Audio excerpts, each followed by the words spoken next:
शरणं ब्रज अहं त्वं सर्व पापेभ्यो मोक्षयिष्यामि मा शुचि।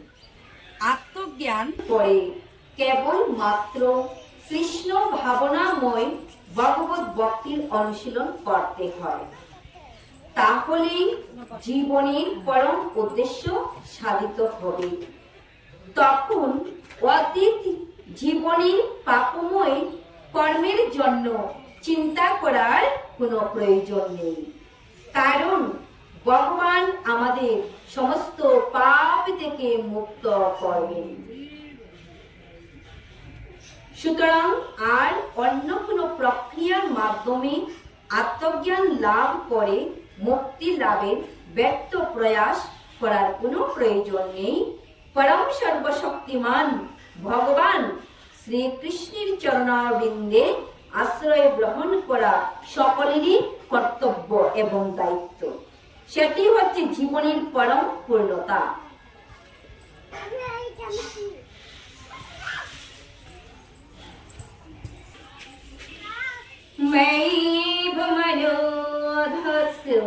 मयि बुद्धिं निवेशय निवासे मयि एव अतो ऊर्ध्वं न संशयम्। অতএব আমাতে তুমি মন সমাহিত করো এবং আমাতে বুদ্ধি অর্পণ করো, তার ফলে তুমি সর্বদাই আমার নিকটে বাস করবে, সেই সম্বন্ধে কোনো সন্দেহ নেই। যিনি ভগবান শ্রীকৃষ্ণের ভক্তিযুক্ত প্রেমময়ী সেবায় রত, তিনি ভগবানের সঙ্গে সরাসরি সম্পর্ক যুক্ত হয়ে জীবন ধারণ করেন। তিনি যে প্রথম থেকেই অপ্রাকৃত স্তরে অধিষ্ঠিত, সেই সম্বন্ধে কোনো সন্দেহ নেই।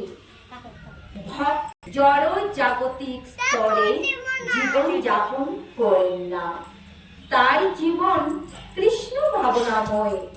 ভগবানের নাম স্বয়ং ভগবান থেকে অভিন্ন, তাই ভক্ত যখন হরে কৃষ্ণ মহামন্ত্র কীর্তন করেন, তখন শ্রীকৃষ্ণ ও শ্রীকৃষ্ণের অন্তরঙ্গা শক্তি ভক্তের জিহ্বায় নর্তন করেন। ভক্ত যখন শ্রীকৃষ্ণকে ভোগ নিবেদন করেন, শ্রীকৃষ্ণ তখন সেই ভোগ সরাসরি ভাবে গ্রহণ করেন এবং শ্রীকৃষ্ণের সেই উচ্ছিষ্ট প্রসাদ পেয়ে ভক্ত কৃষ্ণ ভাবনাময় হয়ে ওঠেন।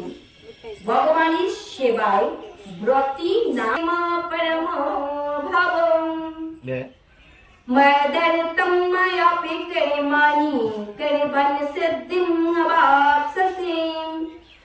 যদি তুমি এমনকি অভ্যাসে অসমর্থ হও, তাহলে আমার প্রতি কর্মপরায়ণ হও, আমার জন্য কর্ম করেও তুমি সিদ্ধি লাভ করবে।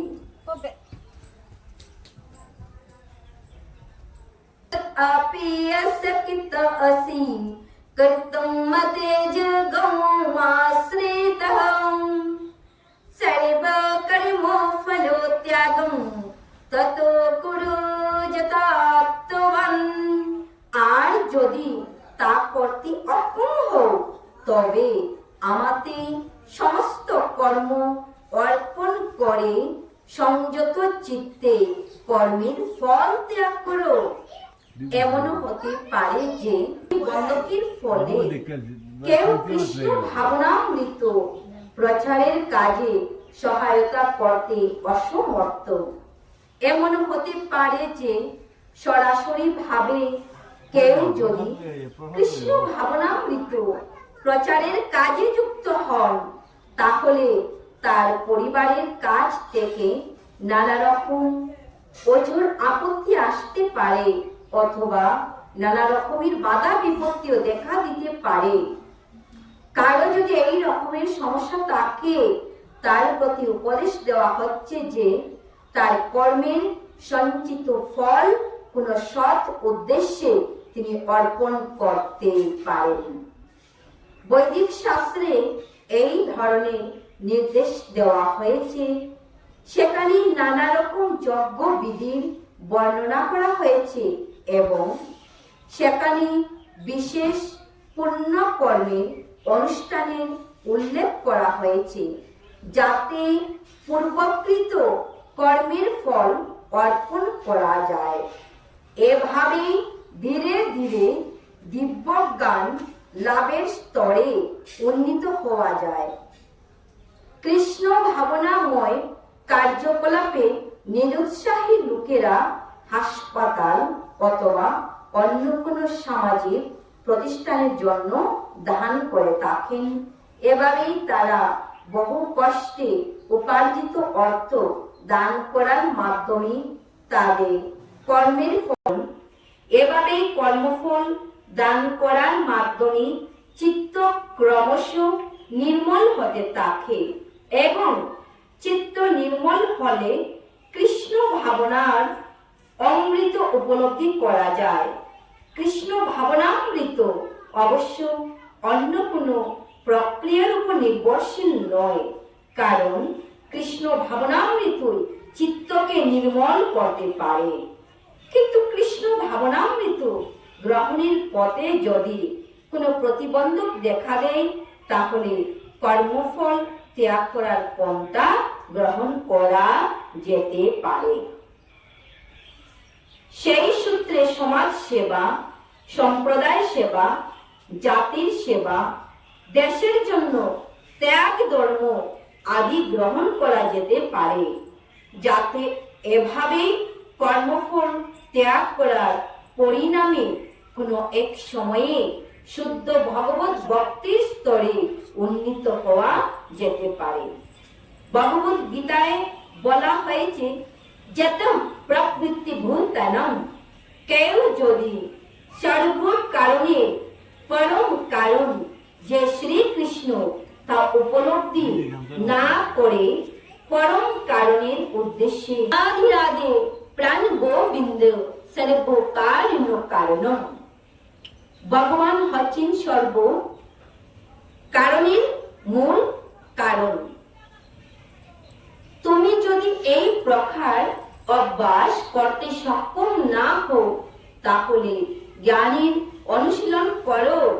জ্ঞান থেকে ধ্যান শ্রেষ্ঠ এবং ধ্যান থেকে কর্মফল ত্যাগ শ্রেষ্ঠ, কেননা এই প্রকার কর্মফল ত্যাগে শান্তি লাভ হয়।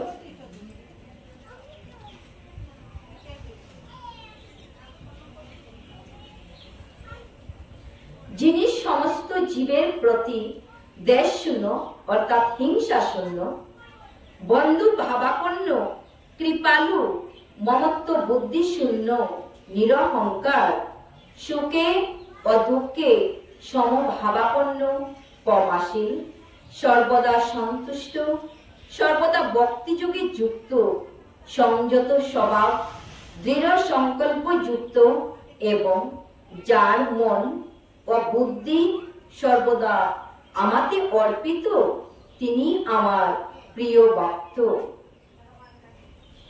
যার থেকে কেউ উদ্বেগ প্রাপ্ত হয় না, যিনি কারো দ্বারা উদ্বেগ প্রাপ্ত হন না এবং যিনি হর্ষ, ক্রোধ, ভয় ও উদ্বেগ থেকে মুক্ত, তিনি আমার অত্যন্ত প্রিয়।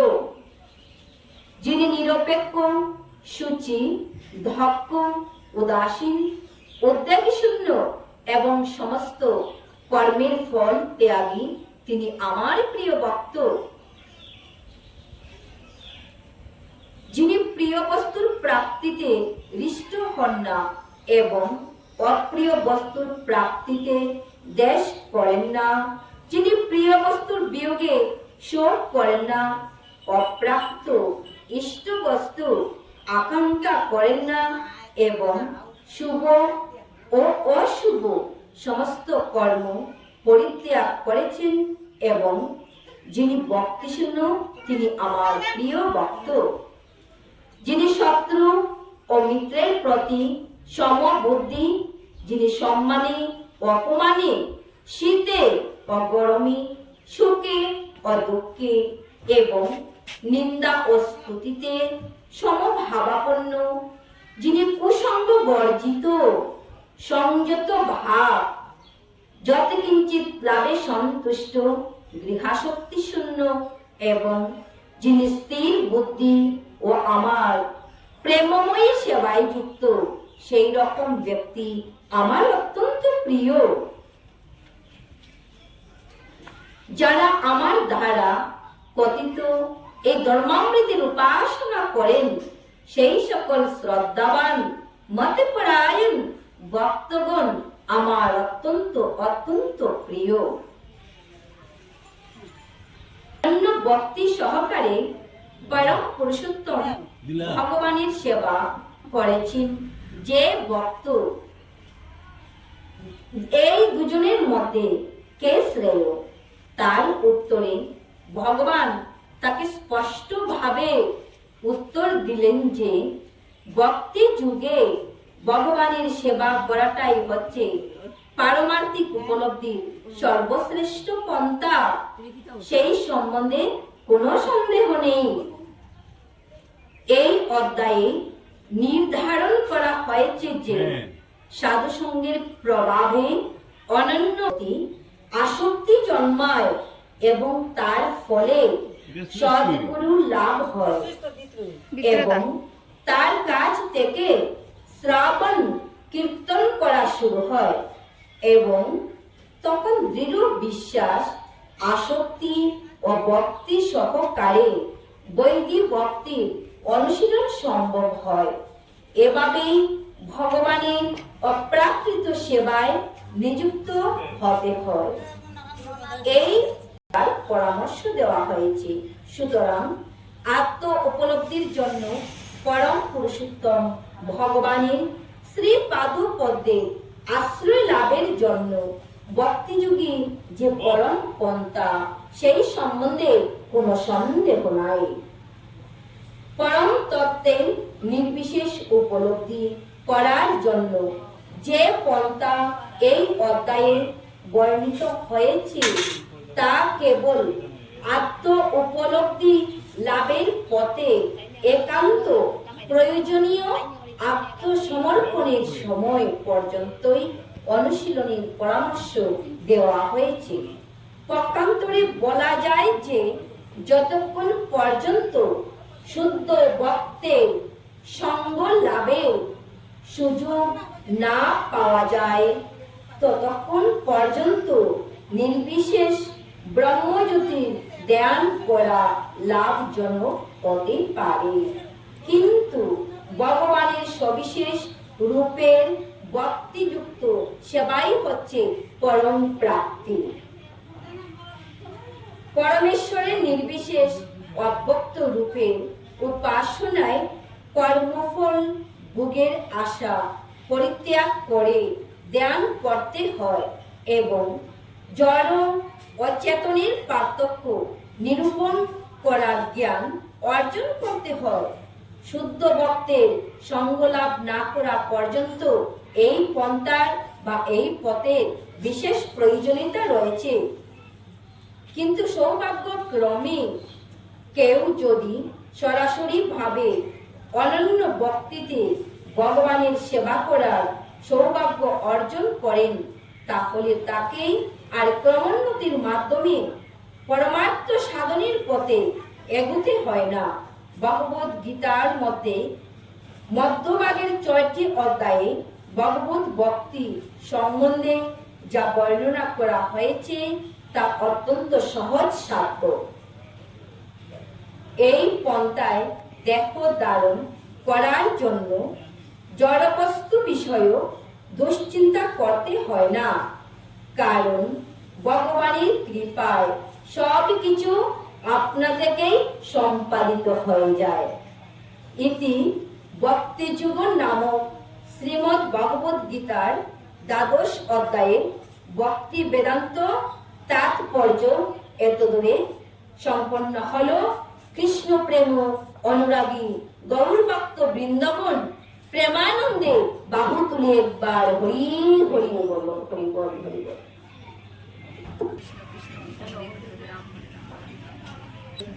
और आराम से भी तो